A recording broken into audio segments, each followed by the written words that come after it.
This was brought to you by The Storyteller on YouTube and Facebook.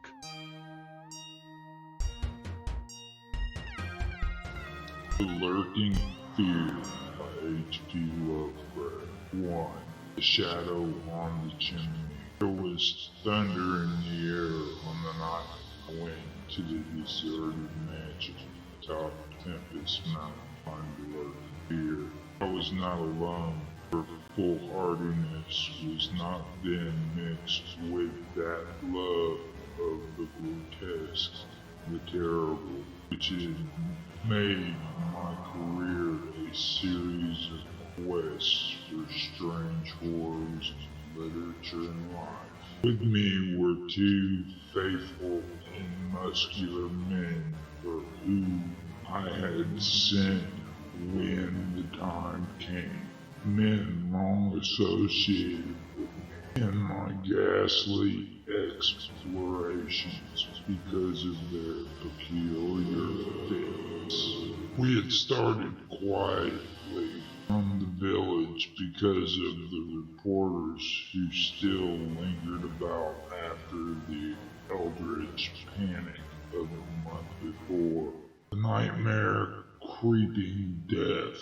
I thought they might aid me, but I did not want them then. Would to God I had let them share this search, that I might not have had to bear the secret alone so long. To bear it alone for fear the world would call me mad, or go mad itself at the demon implications of the pain. Now that I am telling it anyway, lest the brooding makes me a maniac, I wish I had never concealed it, for I, and I alone, know what manner of fear lurked in the spectral and desolate mountain. In a small motor car, we covered the miles of primeval forest and hill until the wooded ascent checked it. The country bore an aspect more than usually sinister as we viewed it by night, and without the accustomed crowds of investigators, so that we were often tempted to use the acetylene headlight despite the attention it might attract.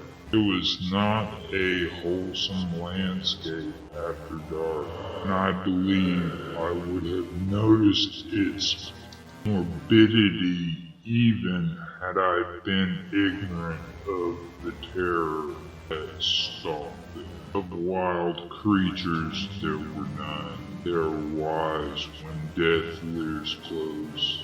The ancient lightning scared trees seemed unnaturally large and twisted, and the other vegetation unnaturally thick and feverish, while curious mounds of hummocks in the weedy, fulgurate pitted earth reminded me of snakes in dead men's skulls, swelled to gigantic proportions. Fear had lurked on Tempest Mountain for more than a century. This I learned at once from newspaper accounts of the catastrophe which first brought the region to the world's notice. The place is a remote, lonely elevation in that part of the Catskills where Dutch civilization once feebly and transiently penetrated, leaving behind as it receded only a few ruined mansions and a degenerate squatter population inhabiting pitiful hamlets on isolated slopes. Normal beings seldom visited the locality till the state police were formed, and even now, only infrequent creepers patrol it. The fear, however, is an old tradition throughout the neighboring villages. Since it is a prime topic in the simple discourse of the poor mongrels who sometimes leave their valleys to trade hand-woven baskets for such primitive necessities as they cannot shoot, raise, or make. The lurking fear dwelt in the shunned and deserted Martin's mansion, which crowned the high but gradual eminence, whose liability to frequent thunderstorms gave it the name of Tempest Mountain. For over 100 years, the antique, robe-circled stone house had been the subject of stories incredibly wild, monstrously hideous. Stories of a silent, colossal, creeping death which stalked abroad in summer. With whimpering assistance, the squatters told tales of a demon which seized lone wayfarers after dark, either carrying them off or leaving them in a frightful state of gnawed dismemberment, while sometimes they whispered of blood trails toward the distant mansion. Some said the thunder called the lurking fear out of its habitation, while others said that thunder was its voice. No one outside the backwoods had believed these varying and conflicting stories with their incoherent, extravagant descriptions of the half-glimpsed thing. Yet not a farmer or villager doubted that the Martins' mansion was ghoulishly haunted. Local history forbade such a doubt, although no ghostly evidence was ever found by such investigators as had visited the building after some especially vivid tale of the squatters. Grandmothers told strange myths of the Martins' specters, myths concerning the Martins family itself, its queer heredity, dissimilarity of eyes, its long unnatural annals, and the murder which cursed it. The terror which brought me to the sense was a sudden and portentous confirmation of the mountaineers' wildest legends. One summer night, after a thunderstorm of unprecedented violence, the countryside was aroused by a squatter stampede which no mere delusion could create. The pitiful throngs of natives shrieked and whined of the unnamable horror which had descended upon them. They were not doubted. They had not seen it, but had heard such cries from one of their hamlets that they knew a creeping death had come. In the morning, citizens and state troopers followed the shuddering mountaineers to the place where they said the death had come. Death was indeed there. The ground under one of the squatters' villages had caved in after a lightning stroke, destroying several of the Malador's shanties. But upon this property damage was superimposed an organic devastation which paled it to insignificance of a possible 75 natives who had inhabited this spot.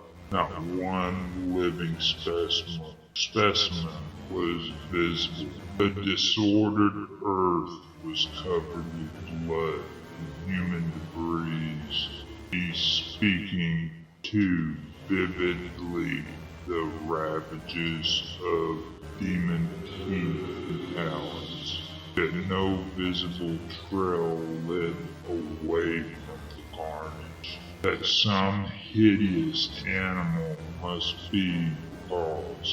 Everyone quickly agreed, nor did any tongue now revive the charge that such cryptid deaths formed merely the sordid murders common in decadent communities. That charge was revived only when about 25 of the estimated population was found missing from the dead, and even then it was hard to explain the murder of 50 by half that number. But the fact remained that on a summer night a bolt had come out of the heavens and left a dead village whose corpses were mangled, chewed, and clawed. The exciting countryside immediately connected the horror with the haunted mansion, though the localities were over 3 miles apart. The troopers were more skeptical, including the mansion only casually in their investigation and dropping it altogether when they found it thoroughly deserted. Country and village people, however, canvassed the place with infinite care, overturning everything in the house, sounding ponds and brooks, beating down bushes, and ransacking the nearby forests. All was in vain. The death that had come had left no trace, save destruction itself. By the second day of the search, the affair was fully treated by the newspaper, whose reporters overran Tempest Mountain. They described it in much detail and with many interviews to elucidate the horror story as told by local randoms. I followed the accounts languidly at first, for I am a connoisseur in horrors, but after a week I detected an atmosphere which stirred me oddly, so that on August 5th, 1921, I registered among the reporters who crowded the hotel at Lefferts Corner, nearest village to Tempest Mountain, and acknowledged headquarters of the searchers. 3 weeks more, and the dispersal of the reporters left me free to begin a terrible exploration based on the minute inquiries and surveying with which I had meanwhile busied myself. So on the summer night, while distant thunders rumbled, I left a silent motor club and trampled with 2 armed companions up the last mound-covered reaches of Tempest Mountain, casting the beams of an electric torch on the spectral gray walls that began to appear through giant oaks ahead. In this morbid night solitude, the feeble shifting illumination, the vast box-like pile displayed obscure hints of terror which day could not cover. But I did not hesitate, since I had come with a fierce resolution to test an idea. I believed that the thunder called the death demon out of some fearsome secret place, and be that demon solid entity or vaporous pestilence, I meant to see it. I had thoroughly searched the ruin before, hence knew my plan well. Choosing as the seat of my vigil the old room of Jan Martins, whose murder looms so great in the rural legends.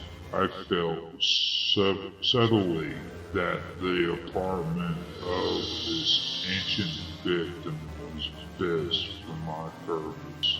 The chamber, measuring about 20 feet square, contained, like the other rooms, some rubbish which had been furniture. It lay on the second story of the southeast corner of the house, and had an immense east window and narrow south window, both devoid of panes or shutters. Opposite the large window was an enormous Dutch fireplace with scriptural tiles representing the prodigal son. In an opposite narrow window was a spacious bed built into the wall. As the tree-muffled thunder grew louder, I arranged my plans details. First, I fastened side by side to the ledge of the large window 3 rope ladders which I had brought with me. I knew they reached a suitable spot on the grass outside, for I had tested them. Then the 3 of us dragged from another room a wide 4-poster bedstead, crowding it literally against the window. Having strewn it with fur bows, all now rested on with drawn automatics, 2 relaxing while the 3rd watched. From whatever direction the demon might come, our potential escape was provided. If it came from within the house, we had the window ladders. If from outside, the door and the stairs. He did not think, judging from precedent, that it would pursue us far, even at worst. I watched from midnight to 1 o'clock, when in spite of the sinister house, the unprotected window, and the approaching thunder and lightning, I felt singularly drowsy. I was between my 2 companions, George Bennett being toward the window and William Toby towards the fireplace. Bennett was asleep, having felt the same anomalous drowsiness that affected me, so I designated Toby for the next watch, although even he was not. It is curious how intently I had been watching that fireplace. The increasing thunder must have affected my dreams, for in the brief time I slept there came to me apocalyptic visions. Once I partly had awakened, probably because the sleeper towards the window had rest asleep flung an arm across my chest. I was not sufficiently awake to see whether Toby was attending to his duties as the Senate, but felt distinct anxiety on that score. Never before had the presence of evil so poignantly oppressed me. Later I must have dropped asleep again, for it was out of phantasmal chaos that my mind leaped when the night grew hideous with shrieks beyond anything in my former experience or imagination. In that shrieking, the inmost soul of human fear and agony clawed hopelessly and insanely at the ebony gates of oblivion. I awoke to red madness in the mockery of diabolism as farther and farther down inconceivable vistas that phobic and crystalline anguish retreated and reverberated. There was no light, but I knew from the space at my right that Toby was gone. God alone knew whither. Across my chest still lay the heavy arm of the sleeper at my left. Then came the devastating stroke of lightning which shook the whole mountain, lit the darkness crypts of the hoary grove, and splintered the patriarch of the twisted trees.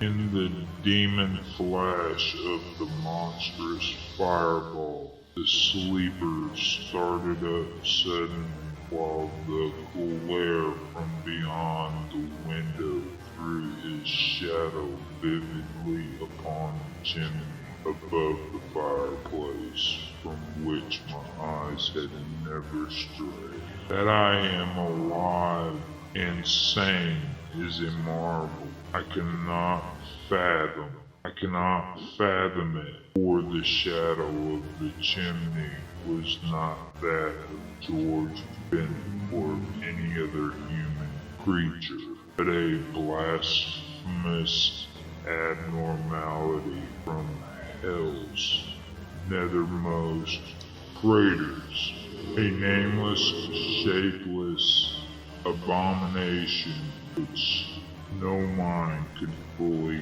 grasp, and no pen even partly describe.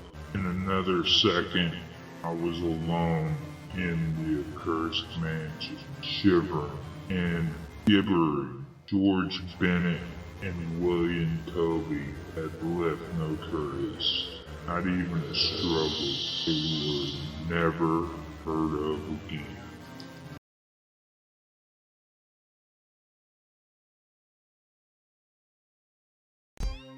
This was brought to you by The Storyteller on YouTube and Facebook.